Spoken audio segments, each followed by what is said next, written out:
Hey guys, this is Susie Q918 at sassygamers.com, and this so far, because this is as far as I've made it on the demos. I have more to do, but I wanted to get a few videos out. Common Hood has entertained me for about 6 hours, and most demos are supposed to be about an hour long. 6 hours in, I'm still having a good time, and let me tell you why. So as we get started, one of the biggest differences, I think, between this and the other city builder slash survival games is the fact that this one is, well, prettier, but it has story. We start the story with our character, and her parents have died. The bank is taking her house. The system has failed her. She is no longer able to live the life that she was going to live, and she's homeless. And so, as a last-ditch effort, she goes to a place where her parents used to work, which is in a abandoned factory outside of, I think it's outside of town or somewhere in town or something like that. And she just remembers going there with her parents when she was a kid. Now, this factory was closed by a huge sinkhole that made it sort of like a danger for people to work in. So it's been sitting there the whole time. The dialogue in this game is slow. It gives a chance for all, like, the situation to really sink in. And I appreciate that because it's building a mood, right? It's not just, hey, you're in a factory, go build things. This is I have nowhere to go. I have to do this. And I need to do it well.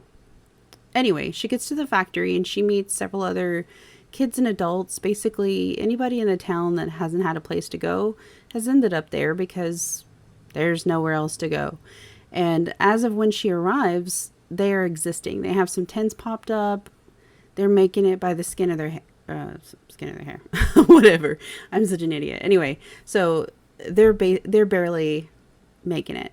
And so she decides, I'm going to make this my home.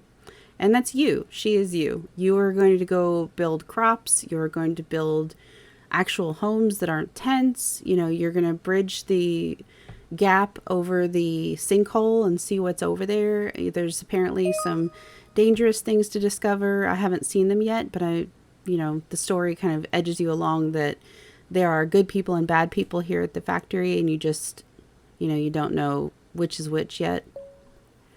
I've had a lot of good time because essentially you're given the tools where you can create anything. Like, hey, you just made a whole bunch of 4x4s. Well, what can you make with a 4x4? Just about anything. You do. So they give you some blueprints.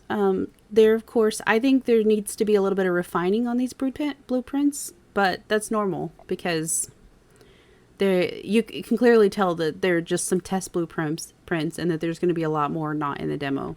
So the blueprints basically just create a outline or a blueprint on the ground for you, and you can complete the blueprints by following the outline they give you.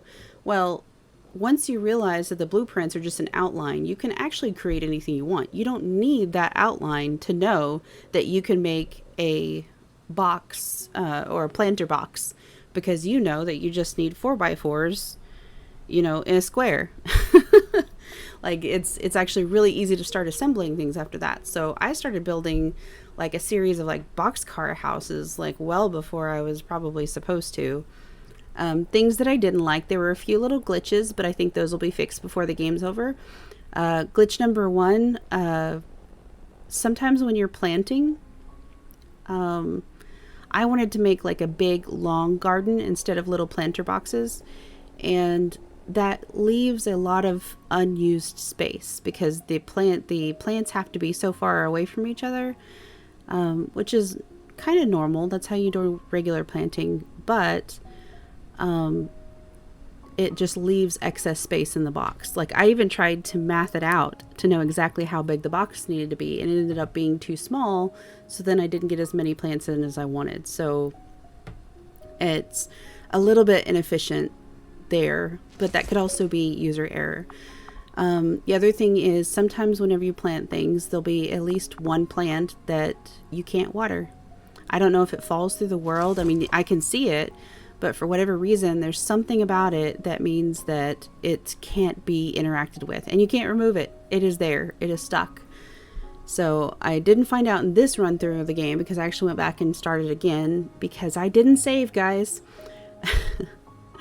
So this may just be a demo glitch. So glitch number 2, when you sleep, it usually says game saved. Well, unfortunately, I played for 2.5 hours the first playthrough this time. I closed out the game right after I slept, you know, after waiting for it to say game saved. And when I went back in, there was no game saved at all. So I had to start completely over, which at this point early in the game, it didn't bother me as much. I was a little discouraged, but I was able to go back and do things better the second time than I did the first time. But I still ended up with at least one plant that I couldn't interact with. And that actually led to when you get to the point where you can instruct these people to do different jobs, the guy who likes to do the farming got stuck on that plant. Like, he was so upset that he couldn't do anything with that plant. He just stood there and stopped responding at all. And that's not going to work long term for the game. Another glitch is around the 1 hour mark on each game, I would get stuck. I would be like planting or watering or something, and all of a sudden I would get stuck in a conversation with the old guy who sells seeds. Now, I was nowhere near the old guy, so there's no way I accidentally clicked him. It's almost like that was one of those you're done with the game things. The second playthrough, I managed to kind of like jiggle out of it. I was trying to leave the game because I was stuck and it just went away, and I was so grateful. But that's kind of a unattractive side effect, is getting stuck in a conversation with a guy that you weren't even talking with. Let's see what else. I also had to turn a lot of my sounds down. Some of the noises are fine. Like the noises whenever you receive things or whenever it's time to harvest, perfectly fine. Opening the bag is annoying. Now keep in mind, I like this game. I liked this more than any of the other city builders that I tried out today. But some of the noises are too loud and too distracting. Opening the bag, the first few times I thought somebody was like unzipping and dropping their pants, because it literally sounds like somebody drops something and then a zipper noise. It's really strange. Like, I know that's not what they intended. They probably meant this is a zippered bag, and so you probably set the bag down and unzip it. That makes sense, but we don't necessarily have to hear that in the game. I mean, if anything, just do a little rustling noise. That'll be fine. And make sure it's not too loud. Nobody wants to be assaulted by that's not even UI noises. I don't know I guess that would be ambient noise. I don't know. But the other thing is the water, when you're refilling the water buckets. So the noise of refilling the bucket is fine. The noise of accessing the water spout is too much. Like, I got to that point where I felt like I was needing to pee all the time because it's this big old loud flush of water, guys. It's really like over the top. It doesn't need to be that loud. As a matter of fact, I don't need any noise when I access that thing. Let's see, what else gosh, there's so many things to find in this game. Like, I love the research tree. It took me a little bit to realize that I needed to put my dad's books down so I could research them, but it was really neat. I like the touch that she's, still getting to connect with her dad and learn things even after he's gone. I mean, it's a beautiful game with a beautiful message. See you later. Don't forget to like and subscribe, and I'm not sure which game's going to be the next one, but I'll let you know whenever I know.